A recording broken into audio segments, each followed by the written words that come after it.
नमस्कार, मैं हूं आपके साथ पूर्वी राय और आप देख रहे हैं MP first news. Ujjain Madhya Pradesh सरकार ने नशा मुक्ति की दिशा में एक ऐतिहासिक कदम उठाया है, जिसको लेकर उज्जैन धार्मिक नगरी में लोगों ने मध्य प्रदेश के मुख्यमंत्री डॉक्टर मोहन यादव को धन्यवाद दिया है। शराब बंद होने पर लोगों का कहना है कि सरकार ने यह बहुत अच्छा कदम उठाया है, जिससे जनता और उज्जैन आने वाले श्रद्धालुओं में खुशी का माहौल है। शराब की दुकान के पास में रहना कितना मुश्किल बना होता है। अब मध्य प्रदेश के मुख्यमंत्री डॉक्टर मोहन यादव द्वारा शराबबंदी करने के निर्णय में लोगों को अब चैन की नींद आई। कल से ही लोग सुकून की नींद सो रहे हैं। शहर के लोगों का कहना है कि वहां बाबा महाकाल को प्रसाद चढ़ाएंगे और धन्यवाद देंगे। युवाओं ने भी कहा कि अब शराबबंदी से एक्सीडेंट में कमी होगी, ड्रिंक एंड ड्राइव के केस नहीं बनेंगे और कम से कम नगर निगम सीमा क्षेत्र में तो युवा नशे की लत से दूर हो सकेंगे। प्रदेश सरकार का यह ऐतिहासिक निर्णय लेने पर लोगों ने मुख्यमंत्री को तो बहुत बहुत धन्यवाद दिया है। लेकिन धार्मिक नगरी से शराब बंदी करना ऐतिहासिक निर्णय उज्जैन में आने वाले श्रद्धालु है कि अच्छी छवि यहाँ से लेकर जाएंगे। लोगों के स्वास्थ्य को भी लाभ मिलेगा, एक्सीडेंट में कमी आएगी। घरेलू हिंसा भी कई हद तक शराब के नशे में बड़ी गड़बड़ी हुई थी, अब उस पर भी कहीं ना कहीं विराम लगेगा। मुख्यमंत्री जी के द्वारा लिए गए निर्णय अनुसार पूरे प्रदेश के जो धार्मिक शहर हैं वहाँ पर शराबबंदी लागू की गई है। इसमें उज्जैन का जो नगर निगम क्षेत्र है वहाँ पर भी सभी शराब दुकानों को आज 1 अप्रैल से पूर्ण तरीके से बंद किया गया है। न सिर्फ शराब दुकानों को बल्कि यहाँ पर जो बार लाइसेंसेस थे, जो होटल्स में लाइसेंसेस थे, उनको भी सरेंडर किया गया है। नगर निगम क्षेत्र के अंतर्गत अब शराब की बिक्री करना अवैध है और यहाँ पर अभी से सारी कार्रवाइयाँ प्रारंभ कर दी गई हैं। यदि कोई ऐसा पाया जाता है जो अवैध रूप से शराब बिक्री कर रहा है तो उसके खिलाफ कार्रवाई भी की जाएगी। इसी के साथ ही साथ जो काल भैरव मंदिर का क्षेत्र है वहाँ पर भी 2 काउंटर संचालित थे, उनको भी बंद किया गया है। महाराष्ट्र में से आए हम लोग नर्मदा परिक्रमा कर रहे। अभी हमको खबर मिली है कि इधर के गवर्नमेंट ने वो शराब बंद किया है, उसका डिसीजन कोई चल रहा है लिया है। अभी दुकान भी बंद लग रहे हैं अभी, तो बहुत अच्छा डिसीजन है गवर्नमेंट का और सब गवर्नमेंट ने करना चाहिए। ज़्यादा से ज़्यादा हम ये उज्जैन के गवर्नमेंट को या इधर के गवर्नमेंट को थैंक्स बोलेंगे, बहुत अच्छा है। या ऐसा ही होना चाहिए, लोगों को ख्याल रखता है गवर्नमेंट सबसे अच्छी डिसीजन लिया ये करके हम गवर्नमेंट को थैंक बोलना चाहिए। संजय महाराज साठे, नासिक।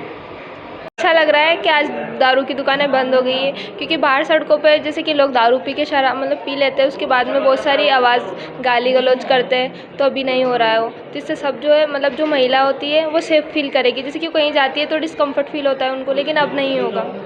मंत्री का हम जैसे कि ना हमारे मुख्यमंत्री ने ये सब किया है, तो हम उनको थैंक यू कहना चाहते हैं कि उनका। मेरा नाम भावना परमार है। उज्जैन नगर पालिक निगम द्वारा संचालित स्विमिंग पूल को गर्मी आते ही तैराकी प्रेमियों के लिए शुरू कर दिया गया है। निगम मुख्यालय के पीछे स्थित ओलंपिक साइज स्विमिंग पूल का आज पूजन कर शुभारंभ किया गया। यह स्विमिंग पूल का संचालन दिल्ली की रामाकृष्ण कंपनी द्वारा किया जाएगा, जो इसके रखरखाव और प्रबंधन की जिम्मेदारी निभाएगी। दिल्ली कंपनी के संचालक विक्रम ने जानकारी देते हुए बताया कि स्विमिंग पूल के शुभारंभ कार्यक्रम में मुख्य अतिथि के रूप में विधायक अनिल जैन कालूहेड़ा, महापौर मुकेश टटवाल, निगम अध्यक्ष कलावती यादव, MIC सदस्यगण, पार्षदगण, निगम अधिकारी उपस्थित रहे। गर्मी का मौसम शुरू होते ही तैराकों और आम लोगों को पुल शुरू होने का बेसब्री से इंतजार था। स्विमिंग पूल की शुल्क प्रति माह 2500 रुपए, 3 माह के लिए 5500 रुपए, 6 महीने के लिए 9000 रुपए, फैमिली प्लान 18000 रुपए और प्रतिदिन का शुल्क 150 रुपए निर्धारित किया गया है। इसमें 45 मिनट की स्विमिंग और 15 मिनट का शावर मिलेगा। जी क्या सौगात दे रहे हैं? उज्जैन नगर पालिक निगम के द्वारा यह आगर रोड पर बहुत ही अंतर्राष्ट्रीय मानक के अनुसार ये स्विमिंग पूल बनाया गया था, लेकिन विगत 3 वर्षों से ये स्विमिंग पूल हमारा किसी न किसी कारण से प्रारंभ नहीं हो पाया था और उज्जैन नगर निगम ने इस बार इसका टेंडर करके निजी हाथों में स्विमिंग पूल को दिया है और बाहर की जो कंपनी आई है, अनुभवी है, उनके पास देश में करीब 35 स्विमिंग पूल के संचालन का काम उनके पास है। निश्चित रूप से आशा करते हैं कि नागरिकों को इस अच्छी सेवा के साथ साथ इस स्विमिंग पूल का अच्छे से मेंटेन होगा, रखरखाव होगा।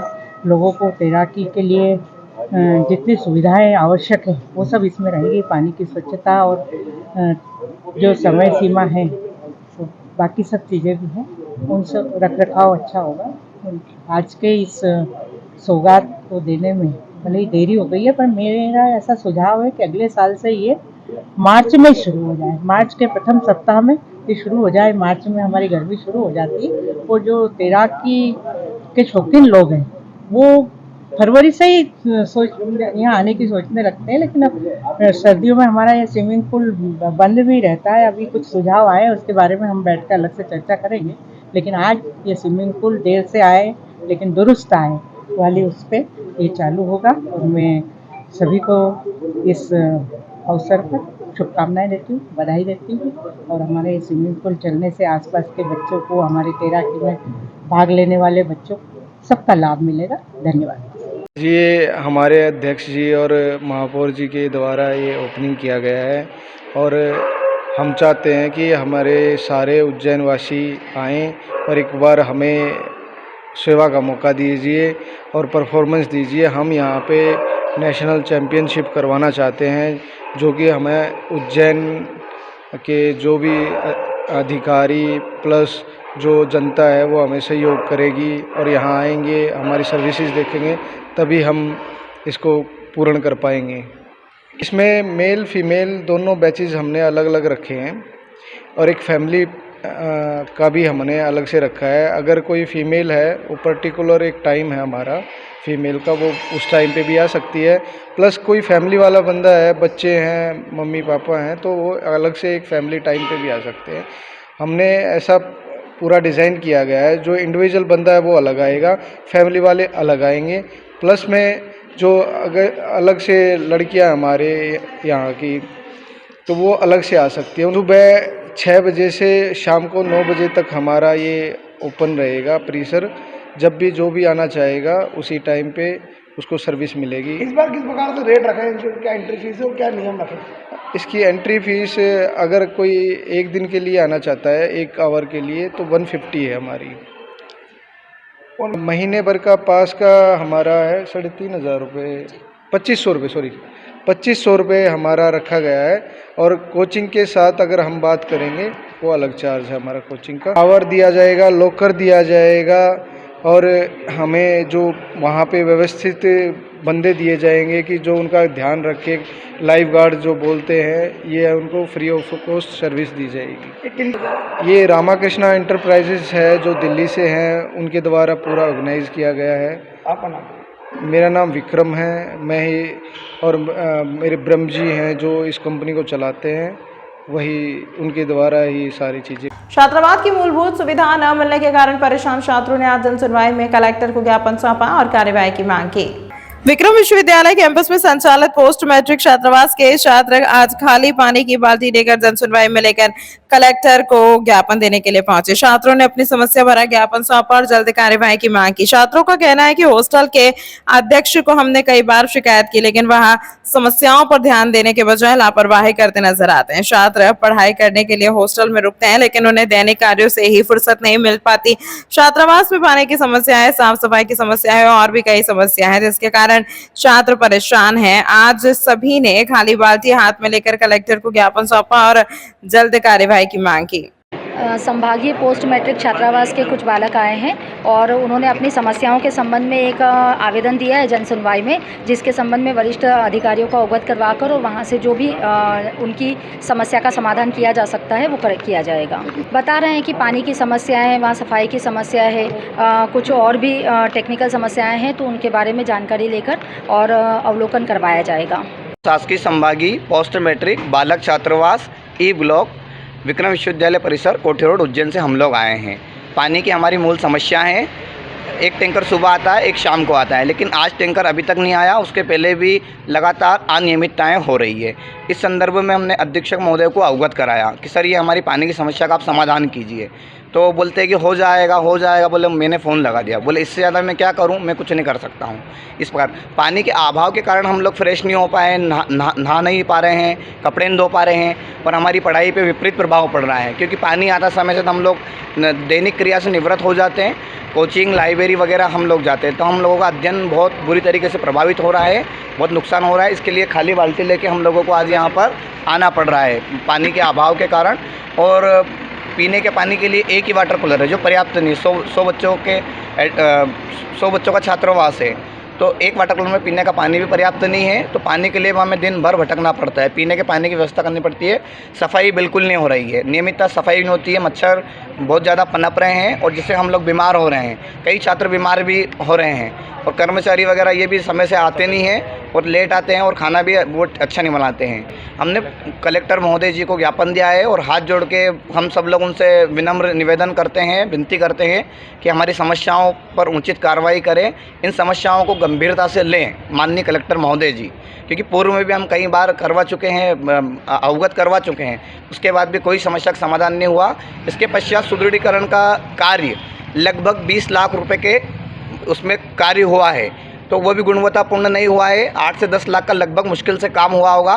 जिला संयोजक महोदय को हमने लिखित में कई बार अवगत कराया, जन सुनवाई में करवाया हमने अवगत, और उनसे विनती करी कि आप आके उस कार्य का अवलोकन करें, उसकी गुणवत्ता का अवलोकन करें, उसकी जांच करें और जो भी दोषी पाया जाए उस पर उचित कार्रवाई हो। लेकिन हम छात्रों की कहीं पर भी कोई सुनवाई नहीं हो रही है। अखिलेश परमार। उज्जैन के इंजीनियरिंग कॉलेज में चल रहे व्यापार मेले में इस बार अब तक 29,000 वाहनों की बिक्री हो चुकी है, जिसमें उपभोक्ताओं को करीब 100 करोड़ रुपए से अधिक की राजस्व छूट मिली है। मुख्यमंत्री डॉक्टर मोहन यादव के निर्देश पर विक्रम व्यापार मेले की अवधि बढ़ाई गई है। गैर व्यावसायिक परिवहन मोटरयान कर की दर में छूट की सीमा 19 अप्रैल तक बढ़ाई गई है। कलेक्टर नीरज कुमार सिंह ने जानकारी देते हुए बताया कि मुख्यमंत्री डॉक्टर मोहन यादव के निर्देश पर विक्रम व्यापार मेले की अवधि आगामी 10 अप्रैल तक बढ़ाई गई है। नवरात्रि में और बड़ी संख्या में वहां बिकने की उम्मीद लगाई जा रही है। उल्लेखनीय है कि मध्य प्रदेश मोटरयान कराधान अधिनियम 1991 की धारा 21 की उपधारा द्वारा प्रदत्त शक्तियों में को प्रयोग में लाते हुए राज्य सरकार द्वारा परिवहन विभाग की अधिसूचना 14 जनवरी 2025 के माध्यम से ऐसे समस्त गैर व्यावसायिक परिवहन यानों, मोटर कार, निजी उपयोग हेतु ओमनी बस तथा हल्के परिवहन यानों के वर्ष 2024-25 में उज्जैन विक्रम व्यापार मेले की मेला अवधि के दौरान विक्रय पर उनके देय जीवन काल मोटरयान कर की दर में 50% की छूट मेला अवधि अर्थात 26/2/25 से 30/3/25 तक प्रदान की गई है।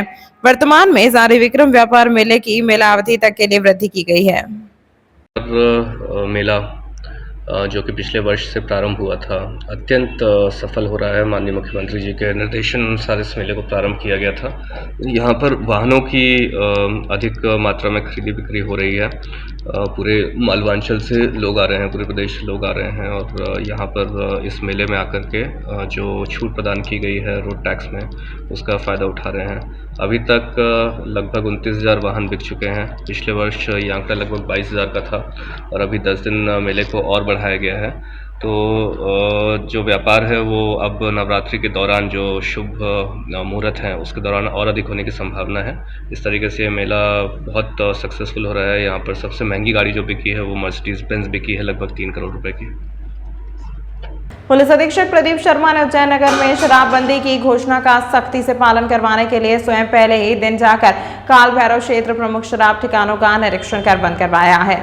मध्य प्रदेश शासन द्वारा उज्जैन धार्मिक नगरी होने के कारण जिले में शराब बिक्री सेवन हेतु 1 अप्रैल 25 से पूर्ण प्रतिबंध होने का आदेश जारी कर दिया गया है। मुख्यमंत्री मध्य प्रदेश शासन द्वारा उज्जैन नगर निगम क्षेत्र में शराब की बिक्री पूर्णतः प्रतिबंधित की गई है। मुख्यमंत्री की मंशा को पूर्ण करने हेतु पुलिस अधीक्षक उज्जैन प्रदीप शर्मा द्वारा स्वयं नगर निगम क्षेत्र में शराब की बिक्री को पूर्णतः प्रतिबंधित करने में पृथक टीम गठित कर प्रमुख शराब ठिकानों पर जाकर आदेश के पालन को कराया गया।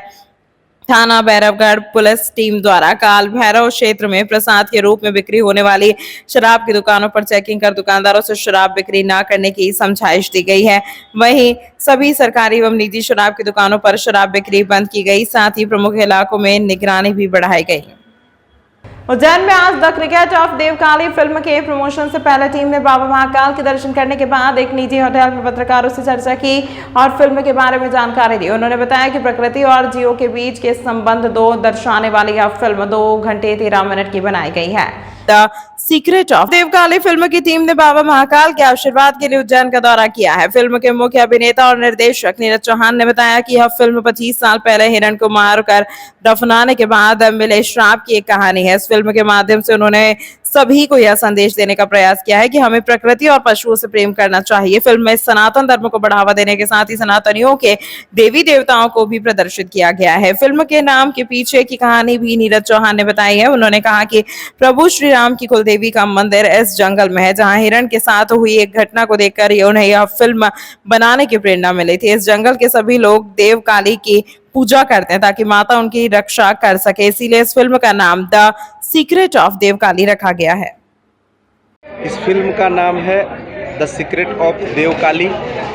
यह भारत की संस्कृति, सभ्यता और यहाँ के कुल देवता और देवियों को केंद्रित करती हुई फिल्म है, जिसमें एक हिरण की कहानी है और उस हिरण की उस करुण दशा को देख करके एक व्यक्ति का हृदय द्रवित होता है और वह अब उसके अंदर देव काली माँ आती है और उसके बाद राक्षसों का कैसे विनाश होता है, उस विषय को लेकर के एक फीचर फिल्म बनाई गई है, जिसमें संस्कृति, सभ्यता, प्राकृतिक वन्य जीवों के सुरक्षा का एक बहुत अच्छा संदेश दिया गया है। यदि हम प्रकृति का विनाश करते हैं तो हमारा विनाश कैसे होता है, इसका वास्तविक चरित्र चित्रण आपको इस मूवी के अंदर देखने को मिलेगा। इसमें जो आम जनता है कभी से तो कहाँ कैसे देख सकते हैं आप इस मूवी को 18 अप्रैल को यह पिक्चर भारत के सभी सिनेमाघरों में भव्यता के साथ में रिलीज होने जा रही है। तो आप 18 अप्रैल को अपने नज़दीकी सिनेमाघर में अवश्य जाएं और वहां से टिकट लेकर के इस मूवी को देखें। आपका दिया गया पैसा सनातन धर्म के लिए, समाज के लिए, आतंकवाद को ख़त्म करने के लिए, कृष्ण जन्मभूमि जैसे धार्मिक विषयों को आगे बढ़ाने के लिए कार्य में आएगा, उपयोग में। इस तरह से सलमान खान ने हिरणों आपको ऐसी भी देखने को मिल सकती है जिनको ऐसे लोगों के साथ जोड़ा जा सकता है, परंतु आप इस मूवी को देखेंगे तो ऐसी घटनाएं करने के बाद जो लोग आज समाज में खुले आम घूम रहे हैं, उनके साथ किस प्रकार का परिणाम होने वाला है, वो इस मूवी में आपको जरूर देखने को मिलेगा। इसमें ये गाय और हिरण दोनों को माता माना जाता है। हमारे यहाँ हिरण को भी गाय का ही स्वरूप माना जाता है। तो लॉरेंस, मैं बिश्नोई की बात मैं नहीं कर रहा हूँ, परंतु समूचे बिश्नोई समाज के जो पूजनीय है हिरण, तो उनका सम्मान तो हमारे हृदय में भी है और हम उस समाज से भी मिलेंगे और उनसे भी कहेंगे कि आप इस मूवी को अपने समाज में, अपने जानकारों में विशेष रूप से प्रमोट करिए, वो भी देखें और ऐसे दुष्टों को परिणाम कैसे दिया जाता है उसका रास्ता निकालें। सनातन धर्म पे आधारित ये फिल्म सरकार से अपनी मांग तो रखेंगे, क्योंकि मांग रखना हमारा कार्य है। हम सरकार से निवेदन भी करेंगे, इसके लिए आज से पत्राचार भी चालू होंगे और प्रयास कर रहे हैं। 8 अप्रैल के बाद सरकार के विभिन्न विभाग के मंत्रियों से इस विषय में चर्चा भी होगी और प्रयास करेंगे कि मूवी 18 अप्रैल को। कौन कौन अभिनेता? मांजरेकर जी हैं, संजय मिश्रा जी हैं, लीडिंग रूप में हमारे मित्र प्रिंस चौहान जी हैं, नीरज चौहान जी हैं, प्रिंस जी इनके भाई हैं जो इसमें निर्देशक की भूमिका में हैं। तो इस तरह से काफ़ी बड़े बड़े नाम हैं इस फिल्म में, अच्छे सितारे जुड़े हुए हैं, तो आपको उनका एक वास्तविक अभिनय देखने को मिलेगा। आपका पूरा नाम? मेरा नाम शिव ओम मिश्रा है। स्वच्छ भारत मिशन का मैं ब्रांड एम्बेसडर हूं और हमारा एक संगठन है जिसका नाम है सनातन सेवान्यास, उसके अध्यक्ष की भूमिका में भी हूँ। कि हमारे जो सनातन संस्कृति के जो सिद्धांत है उसके आधार पे ये फिल्म बनाई है, जिसमें संस्कृति प्रेम और प्रकृति प्रेम को दिखाया गया है और अधर्म के खिलाफ धर्म की स्थापना की जो लड़ाई है वो दिखाई गई है। आप देखने को मिलेगा जैसे कि कुछ एक साल पहले हिरणों को मार के दफना दिया जाता है तो वो गांव पे श्राप लगता है। अभी आपने प्रकृति के साथ खिलवाड़ किया है तो प्रकृति बदले में आपको कुछ ना कुछ कभी ना कभी तो आपको देगी, क्योंकि आपने ये जो साइकिल है उसको आपने छेड़ा है, तो बदले में आपके साथ भी वो कुछ चीज़ें अनहोनी घटने ही वाली है। तो उसी घटनाओं के आधार पर ये फिल्म बनाई गई है। ये उज्जैन से ही ऐसे ही महाकाल का एक आशीर्वाद रहा है हमारे ऊपर। कोई भी नई शुरुआत करते हैं तो हम महाकाल के आशीर्वाद से ही करते हैं। तो एक धर्म का काम करने जा रहे हैं, हम अधर्म के खिलाफ एक लड़ाई चलाने जा रहे हैं, एक जुम्बे चलाने जा रहे हैं। तो हमारा ये था कि अगर महादेव का हाथ हमारे साथ रहा, हमारे ऊपर रहा और हमारे पीछे महादेव ही साक्षात खड़े रहे तो ये धर्म की लड़ाई में हम विजयी होंगे। आपका पूरा नाम? नीरज चौहान। तमाम महत्वपूर्ण खबरों के लिए देखते रहिए MP Fast News।